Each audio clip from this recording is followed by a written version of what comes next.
So Kanye West goes on a massive Twitter rant and we need to talk about this. Hey guys, it's Murad Morali. Hope you guys are doing well today. If you haven't already, click that button for daily and consistent content. Head over to my Instagram, subscribe to the channel, and then let's get into this video. Let's get into this video, guys, because we have a lot to talk about before I get onto this plane. I'm looking at my watch, but these times the watch is broken. What am I doing? We don't know. Anyways, Kanye West went on a massive Twitter rant yesterday, or in the early hours of the morning, and it was trending number one. He's still trending number one. He has been for the last 48 hours, and I feel like a lot of the stuff that he was saying was definitely quite worrying, and that's what we have to get into. For example, let's just go through his tweets. Kris and Kim, call me now. Anna Wintour always showed me love, but when I told her I was going to Gap, she looked at me like I was crazy. Then she called back, kissing my ass. Shia was deposed to do the first YZY Gap shoot and he never showed up. If I get locked up like Mandela, you will know why. Kim tried to bring a doctor to lock me up with a doctor. Shia is cap. I put my life on the line for my children. That North's mother would never sell her SEX RAPE. Everybody knows the movie Get Out is about me. Damn. Kris, don't play with me. Kris, don't play with me. You and that Kanye, I'm dead. I'm not allowed around my children. You will try to lock me up, sorry. Kim was trying to fly to Wyoming with a doctor to lock me up like on the movie Get Out because I cried about saving my daughter's life yesterday. But the movie Get Out isn't like that. NBC locked up Bill Cosby. I love my wife, my family must live next to me. It's not up to E or NBC anymore. So this is what I find very interesting because we have seen this pattern before, guys. We have seen this pattern before on Twitter, number one, where he goes on a massive Twitter rant about XYZ, the tweets get deleted, and then, he goes back into normal routine or back into his music.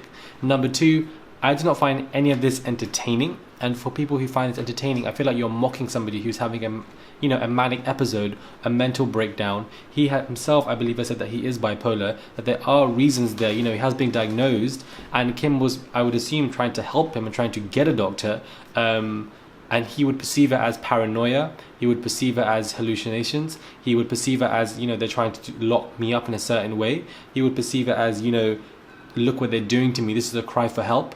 You would over exaggerate it, and I feel like that in itself aligns perfectly with the symptoms of somebody who may have manic episodes, who may be schizophrenic. I believe who you have these huge paranoia thoughts and hallucinations that can develop from a massive stressful event, which could be his mother passing, or it could be a genetic predisposition that was invoked maybe from smoking a lot of weed. You just don't know. There are multiple reasons for this. We are not there. We can only align certain reasons to find out what's going on. But he basically exposing Anna Wintour for being a waste man, saying that Shia LaBeouf, I believe, the guy from Even Stevens, that's where I recognize him from, child, and Transformers, refused to come to shoots, and that Kim and Kris trying to lock him up and everything and exposing them and everything. So he really is going in with all of this. Now that's one perspective, that he that he's not mentally well. The other perspective is that perhaps they are doing something. Perhaps the Kardashians are doing some kind of sorcery, child, we don't know. And that maybe he's breaking out of it, and by him breaking out of it, he goes on a rant and then he goes back into under control. I don't even know. But I'm seeing people say that, and I feel like we should just put out different perspectives. But I do feel like, for anybody to find this entertaining, it's just grim and quite sad. The guy is clearly having a breakdown. The guy is clearly really in a bad state, and this has happened before, and I feel like he is having another manic episode, and it's not something that I find that is funny. I just feel like it's interesting because people are tweeting saying, why is Britney under a conservatorship but Kanye isn't?